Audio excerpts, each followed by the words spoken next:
Oh, hey, what's up, everyone? Welcome back.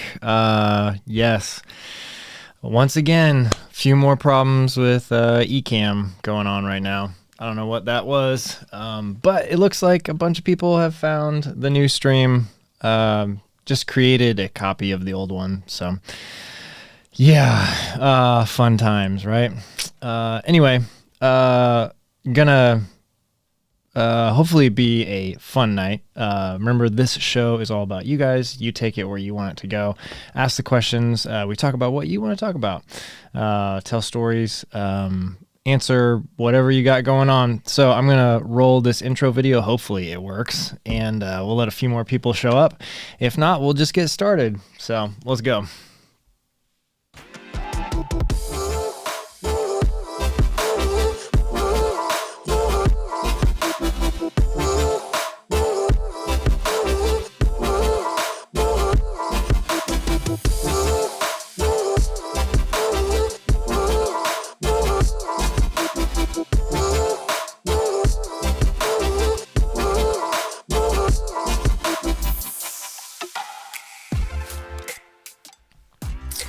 All right. Well, it looks like, yeah, we are here. We are live. Looks like we're going.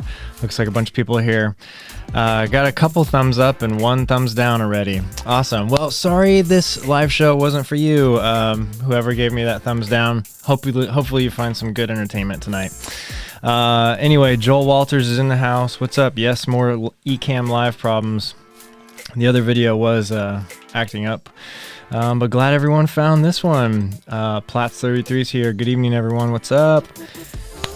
Motivational Theory running. Hey, Ryan. Hello, everyone. What's up? Aaron Townsend is here. South Texas. David Sachs. Hello from upstate New York. Tyler is here from Colorado. Manuel. Hola. What's up? Make the best of what's still around. Yay, Ryan's live. Visible. Not a cat. Yes. Not a cat. Not a cat. Carlos, what's up from Puerto Rico? Oh my gosh, how's it going? Training plans. Yeah, hopefully yeah, you guys, man, I'm trying to get these out. I'm trying to kind of like find a balance of like what I feel like is, like a good training plan, but also something that, like could work for a lot of people. And so it's just kind of hard. And I'm just kind of going back and forth, like, trying to, see what I think about. Oh, what's up, Graham Angus? Super chat. Thank you so much. Oh, it's awesome. Hello from Toronto, Canada. Thanks for the great content. What shoe release are you looking forward to this year? Oh man, that I have to think about that question. I'll get back to you, Graham. Thank you, because I want to give you a good answer. I'm looking. Well, okay, so I'll tell you this right off the top of my head.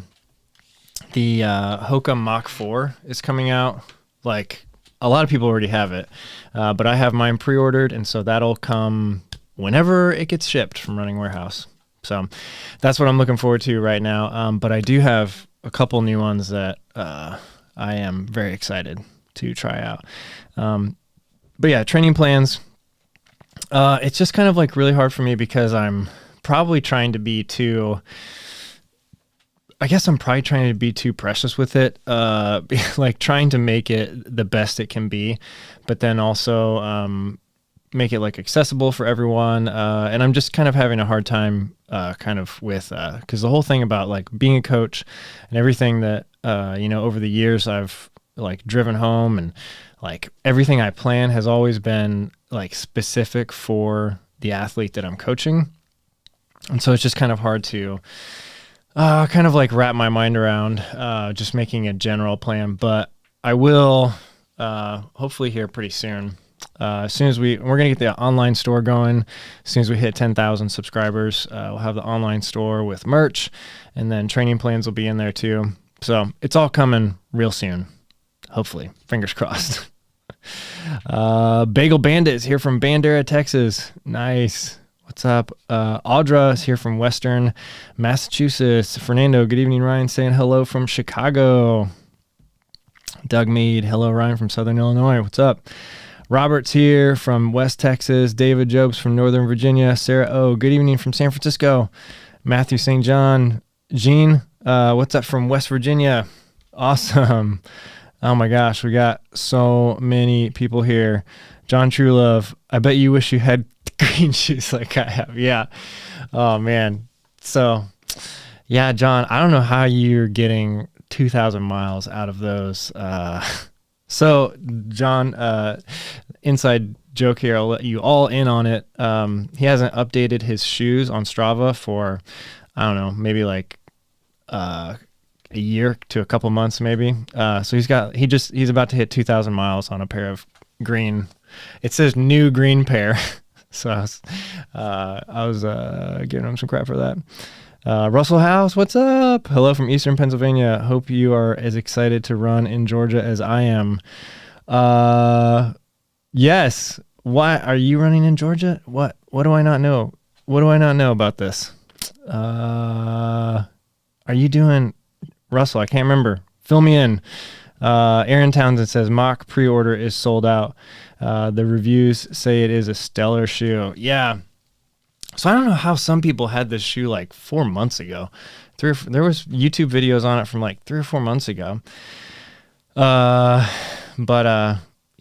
it's apparently the release date is like May or March like 16th or 18th or something like that. So mine's on pre-order. I have a pair coming whenever they get shipped. The estimate was at the end of March, but we'll see. Jonathan Elk says Illinois where snow is turning to mud. Yes. Yeah, my run today was pretty wet. Oh yeah, Russell says Georgia Death Race. That's right. That's awesome, man. So those are like the same trails for about 20 miles each direction.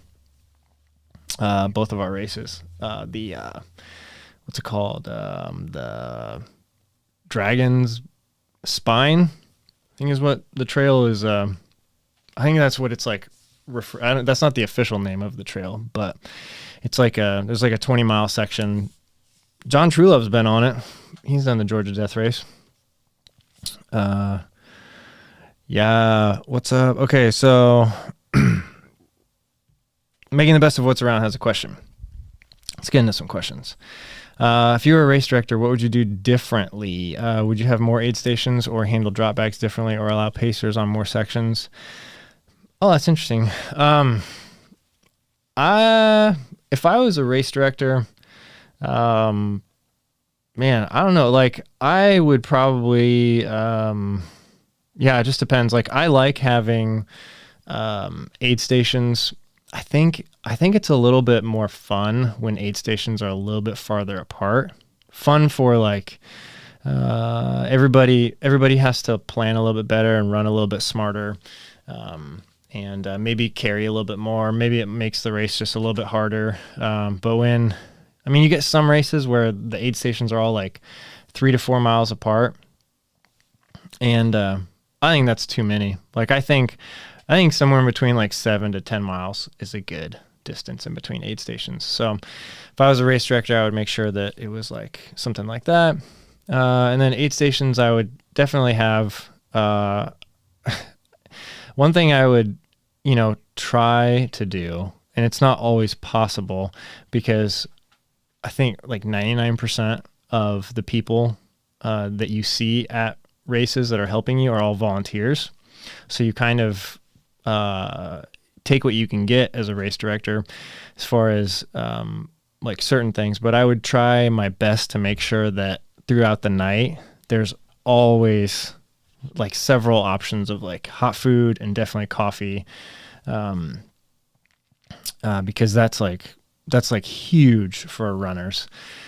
If you pull up to an aid station and you're, it's like the middle of the night and you're freezing and all they have is like marathon, like snack food kind of stuff. Like that's pretty depressing. But if you can get, even if it's just like a couple sips of coffee, or a couple sips of like some soup or something, or, some pierogies or something, I don't know, just something hot. Like that's one thing that I would focus on, just making sure that just a little bit to make it just a little bit nicer when you get into those aid stations. But then I would also make sure that my volunteers were kicking people out. I would not let people hang around very much.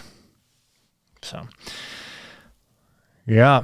Joel Walter says, I just got the new Ultra Lone Peak 5s last week, and they felt pretty good on my first 2 runs. Nice. Yeah, I'd be interested to see what's it called? The Ego midsole? Yeah, I think it's Ego. There's another brand that does Evo midsole, I think, but Ego midsole, I think that's what what Ultra does. I'll be interested to see what that feels like in trail shoes, especially with the Lone Peaks. That could be interesting. I hope it's not I hope they're not too squishy, because that's what I found with the Escalantes. I just really didn't enjoy running in them. That's why I never talked about them when I was an ambassador on the red team with Ultra, because I just didn't really like them. They were just way too squishy and just all over the place for me. I like something that is just a little bit more predictable about what's going to happen when you hit the ground. Amen, brother. John says, overnight food stuff must be awesome. Yeah, for sure. Yeah. But let's talk about training stuff. I don't know, if people are if you've been kind of expecting those Monday videos of my training, definitely obviously didn't post one this week. It's just been a super busy start to the week, as far as work goes. Well, the weekend was kind of busy with my contracting job, doing audio. Just had a couple extra hours over the weekend where I was doing that, and then work this week just started off just kind of kind of nuts. So yeah, I haven't even had time to film anything. I did get a bunch of footage on Saturday. So let's just talk about that. Let's go into, let's see what works in Ecamm right now. So there we go. We got some picture-in-picture. That's pretty nice. Yeah, so this is last week. I hit 61 miles, and I think we can change this to elevation. There we go, 17,000 feet of vert. So over the last, that's 4 weeks in a row. Oh, man. So let's say out of 7 weeks I've hit, 6 out of 7 weeks I've hit 17,000 feet of vert over the last 7 weeks. Distance, 61 miles last week, and a lot of it came with this 21 miler on Saturday, and it was awesome. Pulled out, see if I can, I'll just grab them. So, if you guys have seen these Asics Nova Blast, these are just right out of the box. These were just absolutely incredible for this, specifically for this 20 miler that I did. Zero issues at all, and I'm trying to put together some sort of video for you guys about a little first impression video, but I might try and do it a little differently. Maybe I'll kind of make it a little bit more like a vlog with a lot of running footage and stuff. So maybe something a little bit different, change it up a little bit. But yeah, those shoes were just, I mean, these they surprised me so much. They are really squishy. I don't know if you can tell. Let me see if I can switch to maybe be able to see with this one. So they're they're really, really flexible, and then very, very squishy. And I was a little bit concerned, right out of the box, that might be kind of make them really unstable. But once I got going, they really didn't go left or right very much. They pretty much just shot forward, and it was just a really, really, really nice experience. The bottom, there's almost no traction down here, which was kind of an issue with all the snow and ice and water that we had on Saturday. But yeah, and then so the rest of the week, 61 miles. Just I mean, that was really good. I don't know when the last time I hit 60 miles was in a week, sometime last year, probably right before No Business. But just a solid week of running. But then like the other thing that I wanted to show you is, we'll take a look at that in a second, but this is the red bars are my TSS. So that's the training stress score, which is kind of like an algorithm, like tells you basically how hard each workout was, like how much stress you put on your body. And then it adds it up over the course of the week. And then you get like a training stress score for the full week. So I had been, slowly building that and pretty much like sticking right around 600 to 620 for the last 3 weeks. And then this past week with this 20 miler, because I was also like pushing the pace decently for myself, I went over 700. And so that like really put a lot of stress on my body. And so like recovery has been over the last couple of days. That's also probably one of the reasons why I haven't been able to put out a video on Monday. But yeah, here we go. Just keep building up to Cruel Jewel. We're going to hit, like, I'm confident that I'll be over 100 CTL by the time I hit race day, which would be really sweet. We're just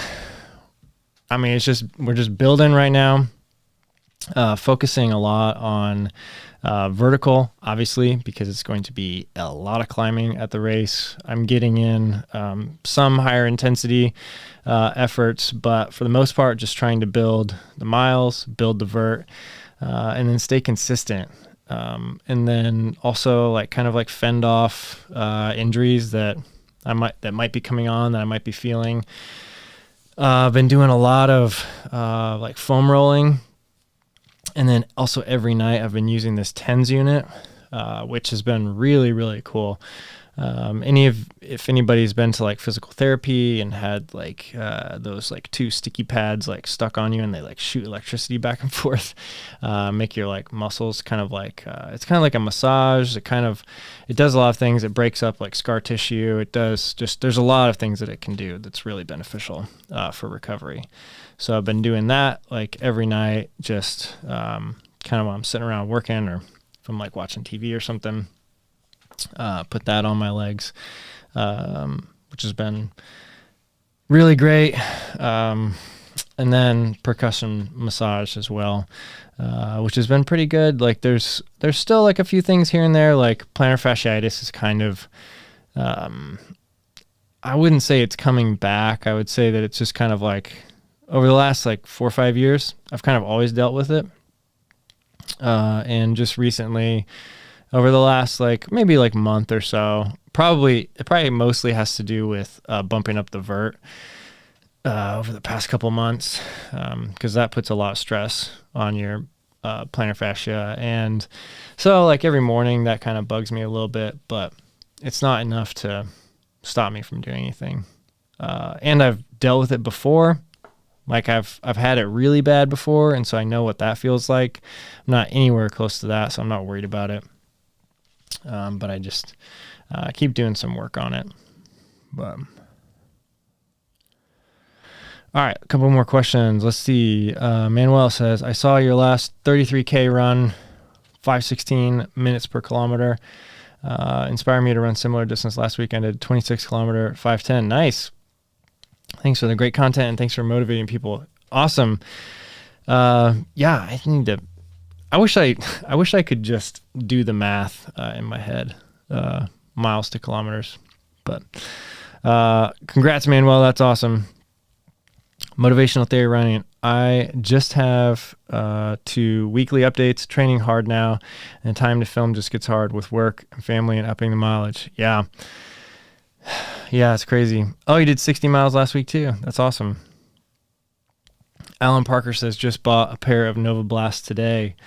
Nice. Yeah, they're cool shoes. Like they're, I don't know, like they're not something that you can use for everything. Like that's pretty obvious. Like after the first time you wear them, like they probably wouldn't be great for, definitely not bad weather. just because the bottoms, there's like almost no grip on them when they get kind of wet. And then I probably wouldn't use them for like maybe like short intervals and stuff, but long days, man, like they were so good on this Saturday run. They were so awesome. Ultra Dad says Nova Blasts are awesome. My favorite road shoe. Nice. Chris Smith says, are you running OPSF in a few weeks? Yes, I am. And I'm very excited about it, even though I keep forgetting about it. Which is kind of funny because it's going to be a pretty hard effort. But yeah, I'm really excited about, there's a training run this weekend that I don't think I'm going to be able to get down for, which I wish I could. But it's going to be, my guess is it's going to be absolutely nasty down there with all this snow melting. Unless maybe they didn't have as much snow down there. But it's a couple hours south of me, and just with like my schedule and everything, I probably won't be able to get down for just the training run. But I'll definitely be there for the race in 4.5 weeks. So that'll be fun. I'm really excited to just kind of like see where my fitness is at this point, because with it being a 50K that's happening like 8 weeks before a 100-miler, like I can pretty much do whatever I want with it for my training. Like I could just go out there and just have a nice, easy, really long day, or I could go out there and push like really hard, and it wouldn't negatively affect my training for the 100 at all, which we'll see what happens. I mean, we'll see leading up to it, like the week before, how I'm feeling. If I don't have any like little injuries or anything, like maybe I'll go into it and try to push hard the whole way. But if I'm like dealing with something or I don't want to aggravate something, I'll just go out there and just have a good time, hang out with people. That'll be fun. It'll be really fun doing a race. I mean, I did one last year, one single race, and it was a 100-miler. Bagel Bandit says lacrosse ball is great for plantar fasciitis. Yeah, I've got a couple. I've got a lacrosse ball. I've got these, like, I don't know what they're called, but they're like, it's like a ball, and it's like cut in half. So you have like two halves, and you just put them on the floor and you stand on them, and then kind of like do different like mobility exercises on them. I've got this thing called a peanut, where it's like shaped like a peanut, and you like massage the bottom of your foot. What else? Got like, yeah, a couple other like mobility like boards, like a wobble board, stretch board, like all kinds of stuff. Like, but the lacrosse ball is great. I like doing, I also have like, so I could do scraping too, which sounds really scary or really weird. But it's really not that bad. It's just like you can do it with like you can get anything that's like flat, has a flat edge on it, and just kind of like slowly like go over your muscles, and it just kind of like massage them, just kind of like breaks up scar tissue, just kind of like sends a little extra blood flowing through them. But I would definitely, like, if you're going to actually like do something where you have an injury, like I would definitely consult like some sort of medical professional. But if you're just trying to like recover from a run or something, like it's probably okay. Chris Smith says OPSF was my first ultra last year. They canceled last year, so we ran our own. At some cabins down there. I signed up this year. We'll see you there. Awesome. Yeah, I was signed up for last year too. I was signed up for the 50-miler, and they canceled it like the week before, which was fine. I mean, it was good. That was like right at the beginning of everything getting canceled, everything getting shut down.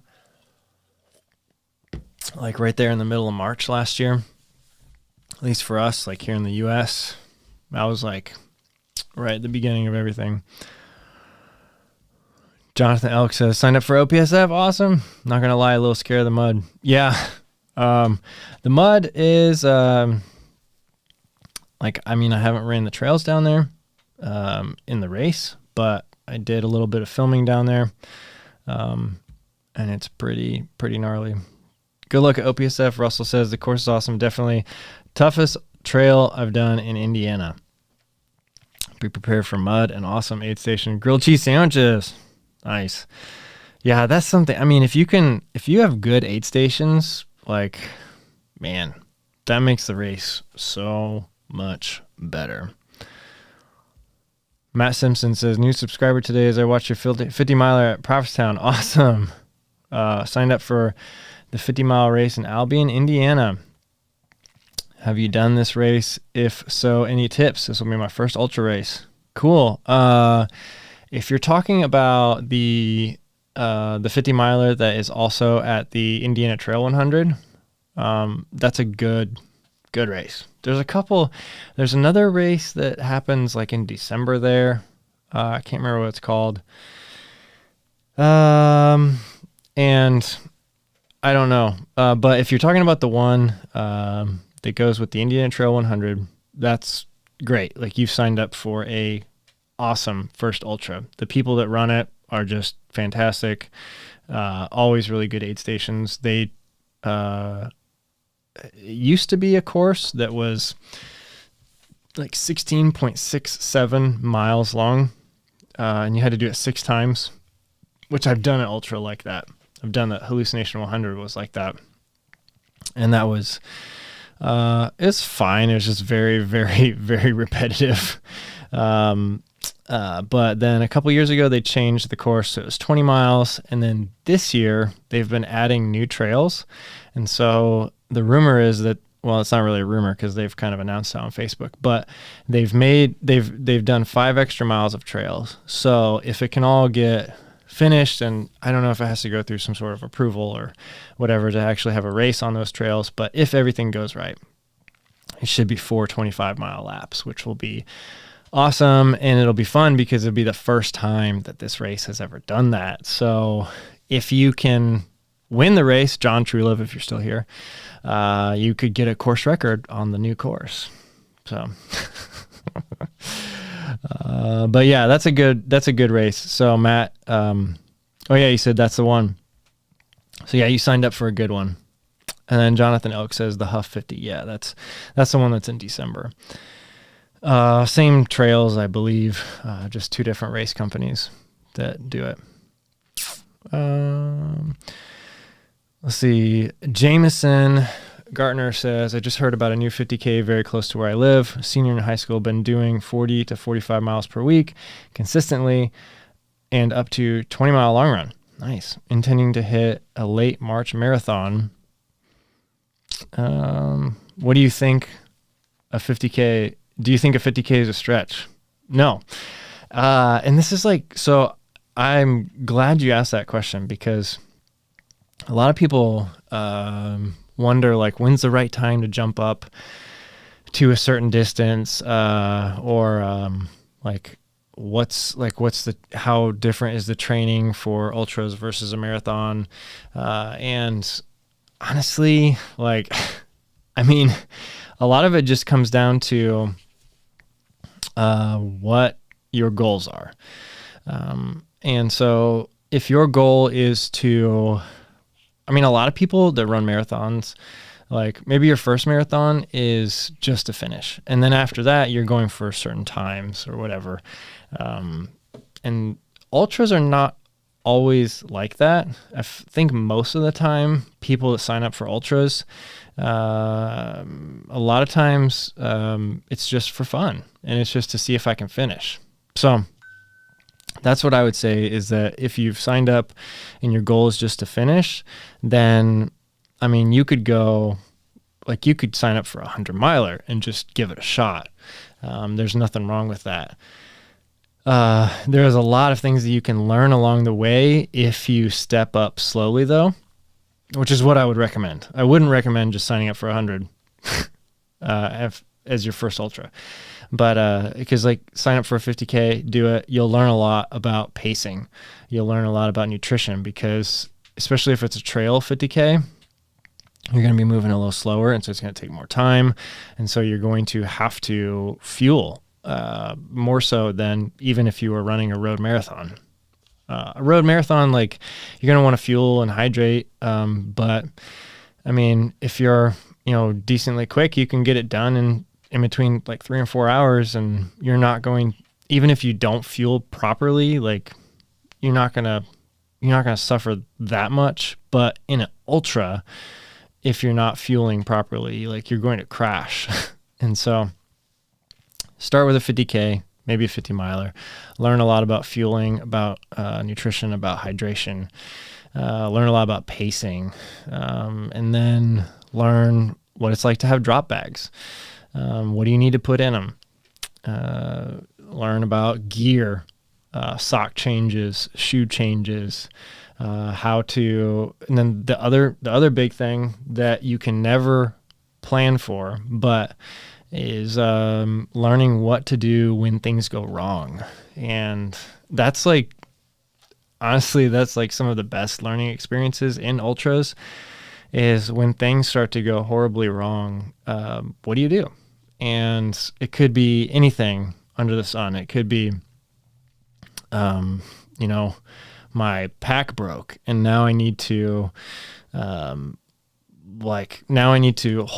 hold everything differently, or I need to adjust where things are, or, I forgot, like I dropped a bag of nutrition and maybe like I missed this water. Like I thought I had enough water to get to the next one and I didn't. Maybe things like I'm getting blisters, or my socks got super wet and it's really whatever, like I'm getting cold, like things like that. Like there's so many things that you can learn as you're going through it, and it's safer to learn those during 50Ks and 50 milers.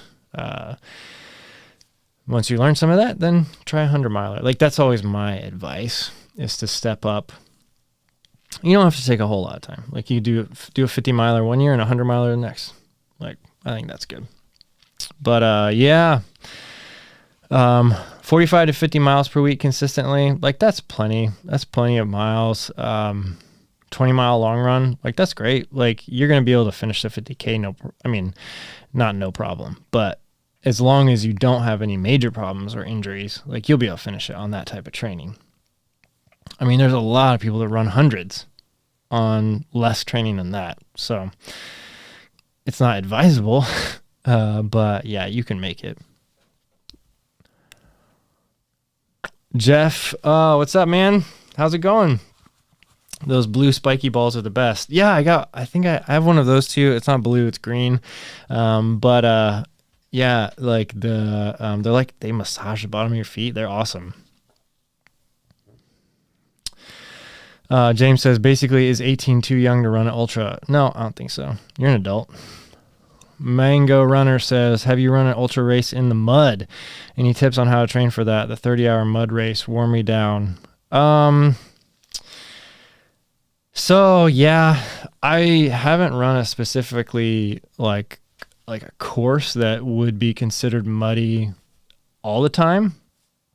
But I did run the Mohican 100 in 2019, and it rained for probably 8 straight hours in the middle of the night. I only made it to 82 miles before I really messed up my ankle. Yeah, I went through so much mud, so much water. And I mean, at that point, it just becomes a test of like mental fortitude. Like it has very little to do with your training and just how mentally strong you are at that point. How bad do you want it? That's what it comes down to. I think if you're actually trying to win the race, I don't really have a whole lot of advice for you because I don't know. You're going to have to change up maybe like your nutrition plan, because you're going to be going a little bit slower. But other than that, like you're just going to fight through it mentally, and it's going to a lot of things, like, so what I was mentioning about what to do, like when things go wrong, a lot of it also has to do with how do you handle mentally, not only what to do next, like making a decision on what to do next, but how do you handle what you think about the situation? Because I've had a lot of times in hundreds where or any races, like any runs, like even today, I was running into a headwind and I just got super mad because I was like, why is this happening? It's so cold. And it's like it felt like knives in my face, like because of how cold the wind was. And I just got mad. And then I realized I was getting mad and I was just like, this is dumb to get mad about wind. And then I kind of calmed down. But that can happen in a much more extreme way during an ultra. Like you can get a blister and you might get so mad about the blister that it throws off a lot of other things. It's just like a chain reaction. So a lot of it has to do with just being like learning how to be calm and just accept things and move on, make a decision and just like, click, click, click, like through it all and just keep moving forward. So I don't know what I was talking about right before that, but Matt LeGrand says, hey, what's up, Matt? I feel like I have all those same recovery tools. Yeah, that's awesome. Let's see. Oh, Jeff. Oh yeah, they're green. Well, maybe you're right. Yeah, maybe we both have the same one then. Joel Walters says, how do you decide how much elevation to include in your training as a target for a target trail race? What about downhill training, treadmill versus trails? Good questions. So, I think for me and some of my athletes, like some of the things that have worked well is to, it just kind of depends. Part of it has to do with what your capacity is. So you kind of have to outline that first. If you are a person that has no problem running 100 miles a week, then we'll start there. If you are a person that, maybe you think about it in time and you're like, you know what, I really only have 1 hour a day during the week. And then on the weekends, I could maybe do 2 or 3 hours on Saturday and Sunday. And you think about it like that and you say, okay, so what's your capacity? And then within that, you kind of will look at the race and say, what's most important to train for this race? If it's a road marathon, they're all pretty similar. If it's a road 5K, they're all pretty similar. If it's a track 100, like what you're doing. If it's a trail 100, you really got to look, or a trail 50, something like that, you really got to look at what the course is. And so for me, specifically, training for the Cruel Jewel 100, it's like 106 miles or I don't know, something like that, and 33,000 feet of gain. So that's more than I've it's not even close to anything I've attempted in the past. The race, I think, with the most elevation gain, I believe, was Grindstone. I think that had like 23,000 feet of gain and descent. Like they're equal. So at that point, I'm like, okay, like that is a very, very important piece that I can't miss when I'm putting this puzzle together. So I pretty much just like took half of that and said, I'm going to try and get at least this every week. And whether or not that was smart, or whatever, that's how it happened. I just was like, what's half? 17,000. I think that might be manageable.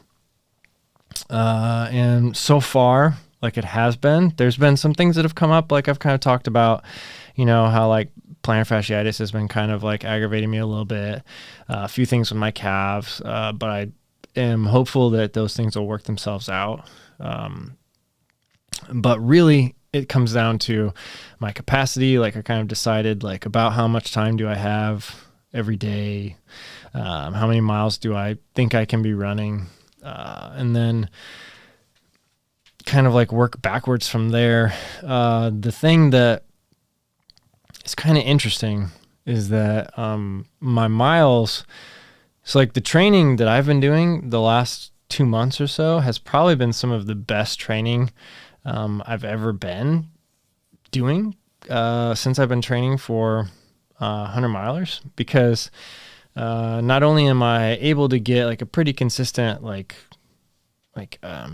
decent amount of miles per week, like 50 and then up to 60 this past week, but I've been able to get so much elevation gain, and that's a lot slower. Like I'm hiking at anywhere in between like 14 to 16 minutes per mile, which is like not fast when you're just talking about like how long does it take to move forward 1 mile.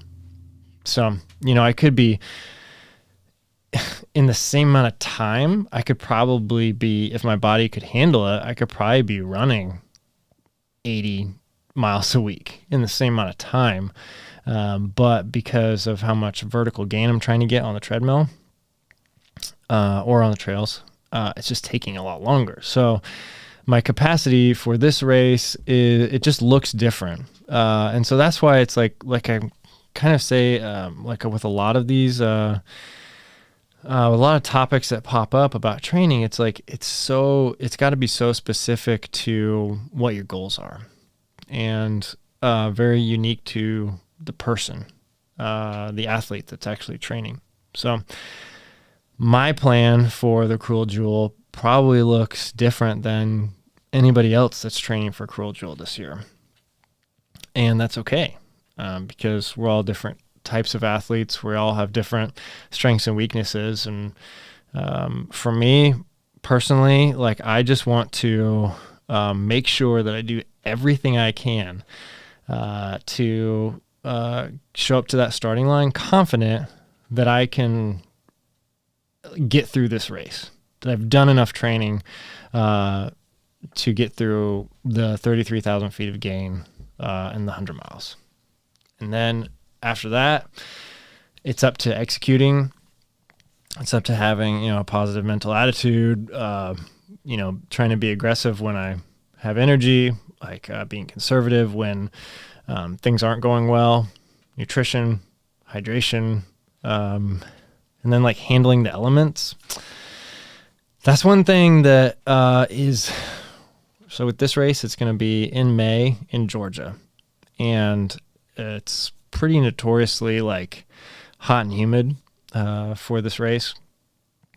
So that's going to be something that I'm not really exactly sure how I'm going to tackle that. And a lot of it depends on what the weather looks like in April. Honestly, April. I might be doing a lot of sessions in the garage with the heater on. Maybe. I need to figure out how to run the heater and the treadmill and the TV all at the same time, though, because I blew a fuse the other day with all three of those things on. So maybe I'll run an extension cord from like the kitchen or something. I don't know. It's probably not safe. Oh yeah, Joel, we already asked that question. So hopefully that helps, Joel, answer your question. Yeah. Agni Das says, speaking of mud, I read a post from someone who does trail upkeep, not to run on them when they are muddy to prevent ruining the trail. Thoughts, balancing trail versus trail health. Yes. So this is something that I actually have, I actually do care about. And so over the next couple of weeks, like while the snow is melting, I don't know, it's going to be kind of hard to, like, if I go out to the trails and it's just like super sloppy and super messy, like, I don't know, that's just going to be a thing where I have to decide where it's like, okay, like, am I actually doing damage to the trail or what? Because I've been on some trails. We have a lot of local trails that are mixed foot traffic and mountain bike. And in certain weather, like if there are certain types of, like if it rained on like Friday night or something, you go out there on Saturday and there's a bunch of mountain bikers out there, like that can like really tear up the trail. Same thing with runners. If you get a bunch of runners out there, we both do it. But yeah, it's one of those things where it's like, you kind of just have to,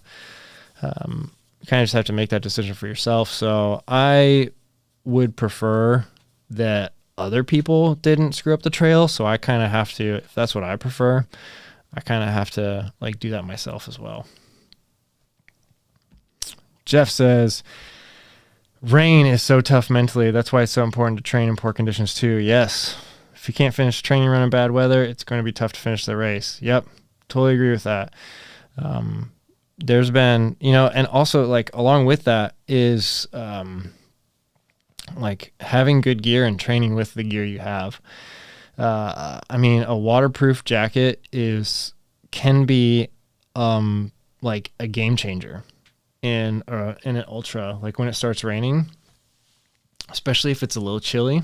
If you don't have a waterproof jacket or any jacket, you can really really suffer out there. And I've seen people get hypothermia, like just from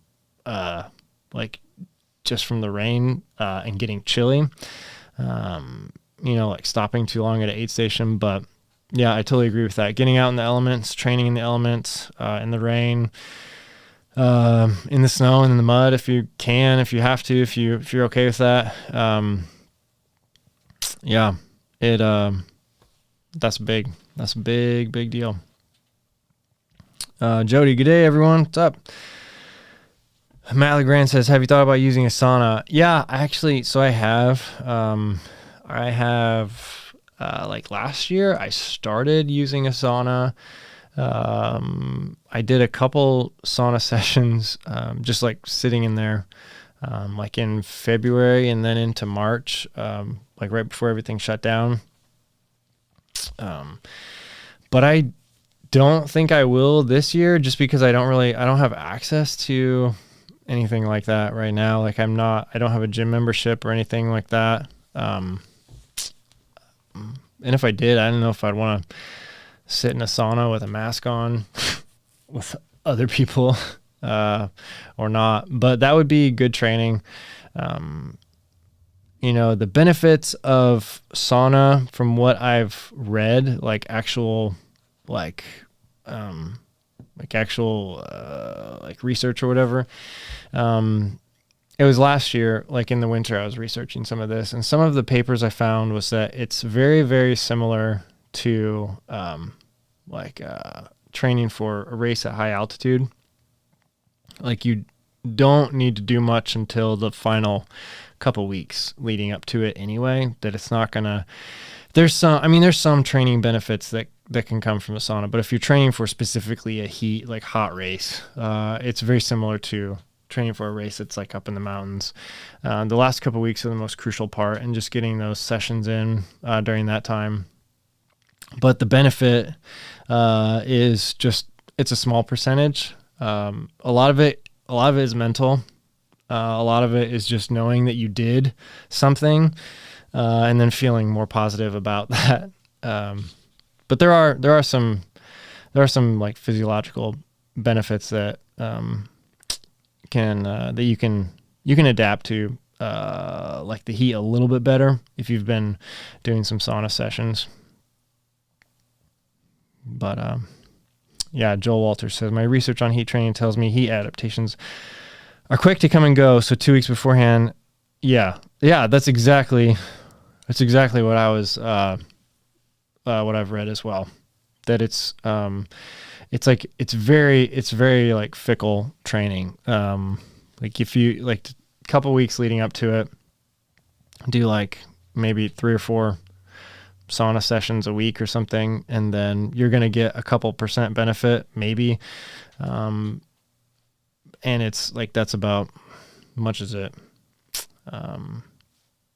can get. A lot of it's mental. A lot of it is just knowing you did something, and so you have a little bit more confidence walking into the event. I will say though,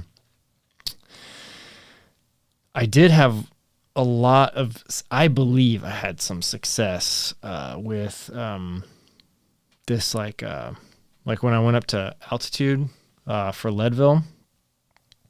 I had I think it was called like a Hypoxic Kit. I should like Google that, make sure I'm saying the right word.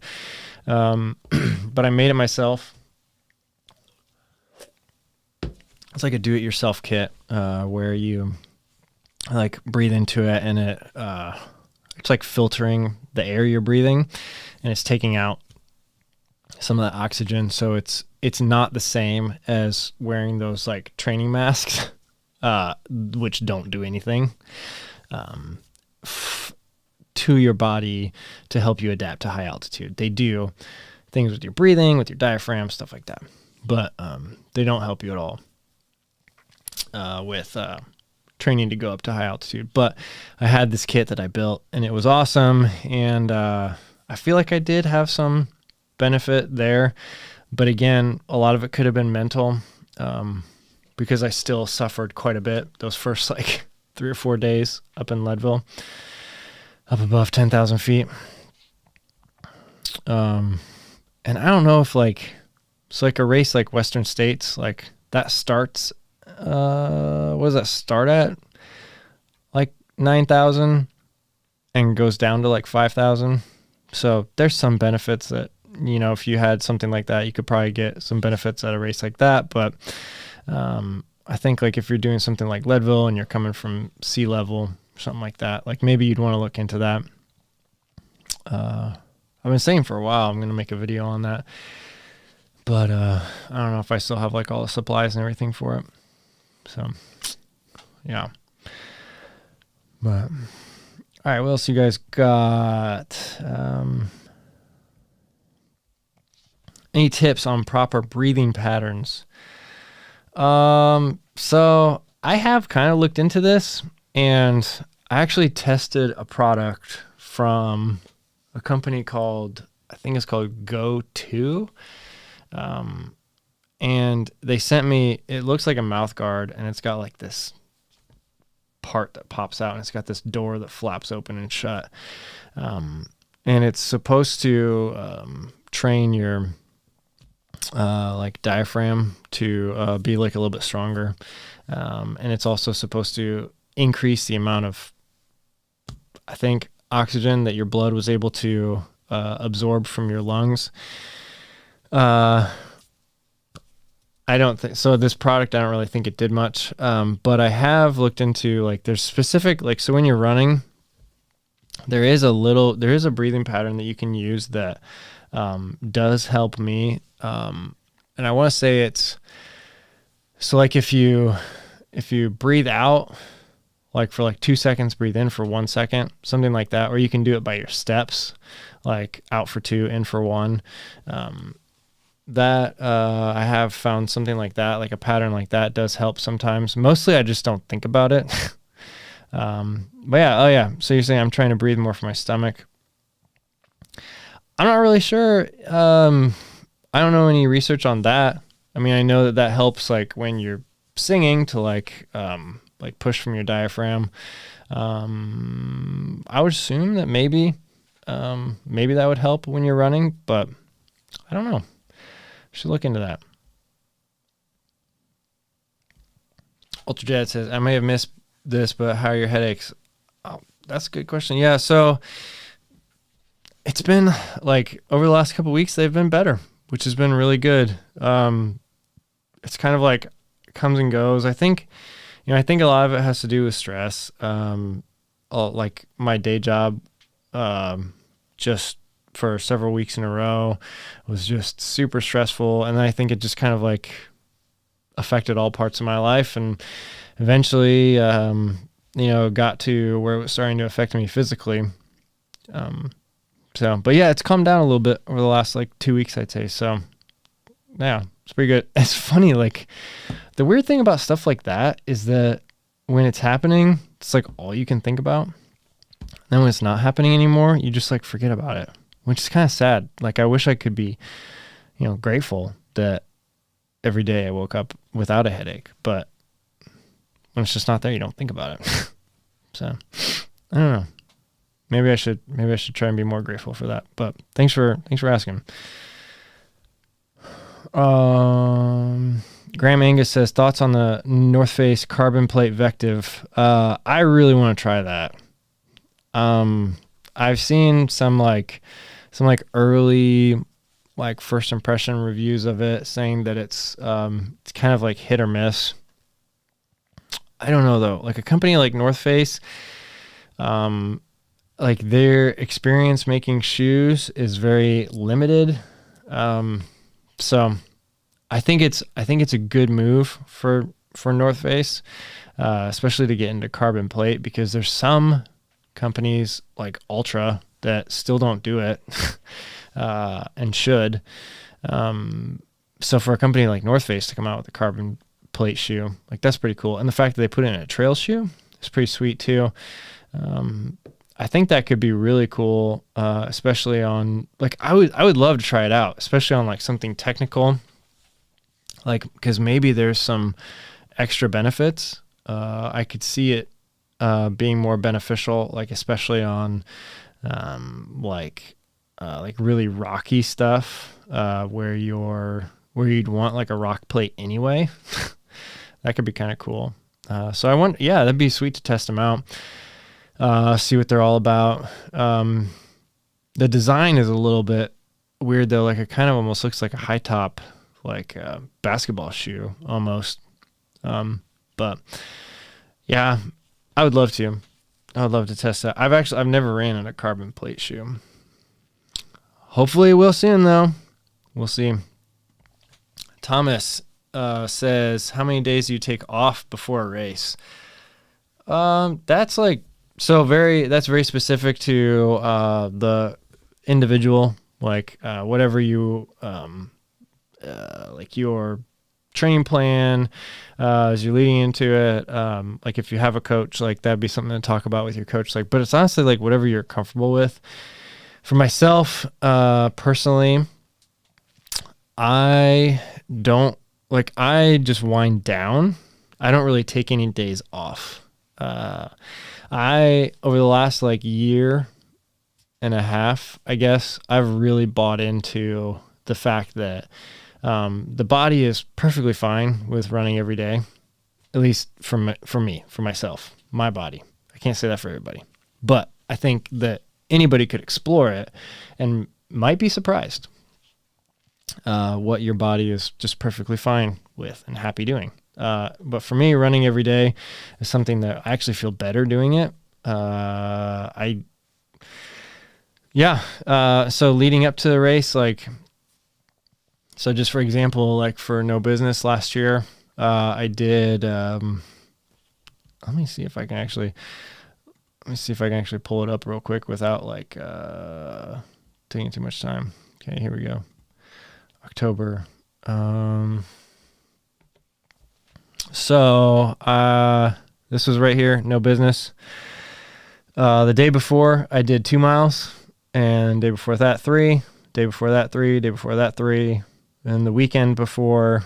So the whole week before, I got down to 30 miles.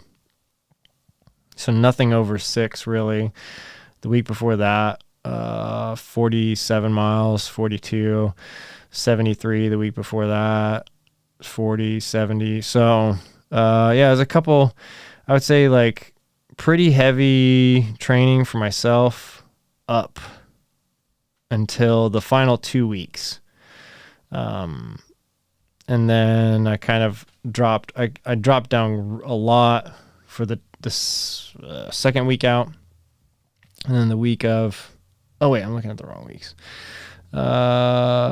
So, I didn't take any days off. So that was your question.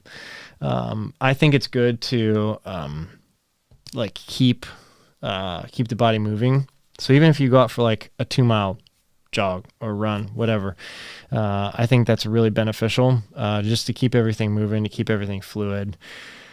Some people like taking full days off. Like after a race, I definitely will take days off. So I'm not,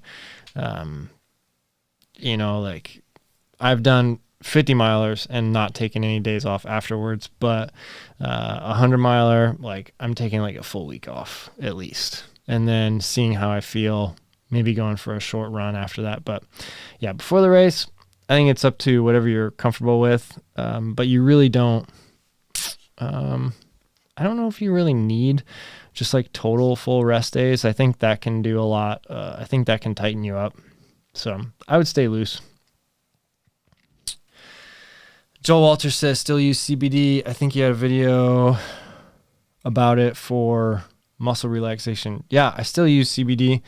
I don't like take it.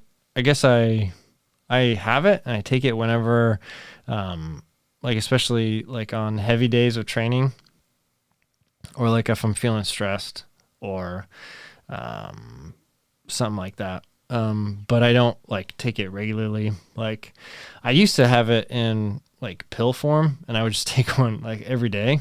And just like I was kind of testing that to see what it would be like to just load up on it, and just to have it like in your system like every day for a couple months. And I don't know, like I think there are some, like if you, I don't know what the effect of having it loaded for several months was, but I do know that like I feel like personally it does help in the same way that like some sort of like anti-inflammatory, like ibuprofen, stuff like that works. But probably in a little bit different way. As far as like maybe it's a little more natural. I don't know. But I like Hemp Daddies. That's the kind I get. I've been using that for a couple years. So, yeah, I still use it. Thomas W says, I've been training for a half marathon PR and I want to transition into training for 50K, hopefully fast-ish right after. Any tips on this transition? Well, that's a decent jump going from like 13 miles to 31. So I would really focus on keeping, I would keep some of the speed days. Like if you want to run the 50K fast, I would definitely keep that, in your training plan, but I would look at your long run days and like maybe, so say you do your long run on a Saturday for a half marathon, it's like 10 or 11 miles, or depending on your experience, maybe it's even more than that. Maybe it's like, 15 or 20 already, for your long run days. But, I would say that you're going to have to get that up to at least 20 to 25, like pretty regularly. If you want to run a fast 50K, like you should be pretty comfortable with running 20, 25 miles, every Saturday. And then on Sunday, like, especially during your heavy weeks, like pick that back up with like another like 15 to 20 on Sunday. Make sure you're back-to-back long runs, because that's where you're like, if you already can run a fast half marathon, you're going to PR.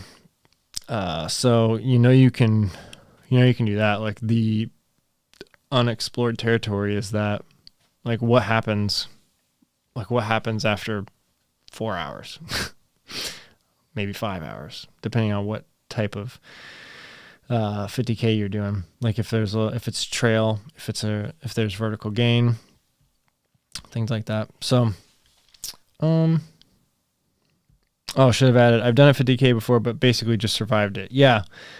So that's good. So what the distance is all about. Training to PR any distance is hard. So I would say focus on your long runs, your back-to-back long runs. Just make sure that you're slowly but continually building up the stress on your body throughout that training plan. And then really, like if you want to PR an ultra, like you're going to have to really dial in your nutrition and make sure that that's just like, there's no questions about that it's just like clockwork. Like, exactly what's going to happen to your body after you take this gel, and you know exactly what's going to happen to your body after you have 12 ounces of that. And then like, just make sure that it's just, you are so dialed into your nutrition that, you can really listen to your body with that. So yeah, good questions. I think I'm going to wrap it up, guys. If you got any last minute questions, let me know in the chat. But, yeah, thanks everyone for joining tonight. This was a good one. Sorry for the technical difficulties. I don't know what's going on with my software, Ecamm. It's just 2 weeks in a row.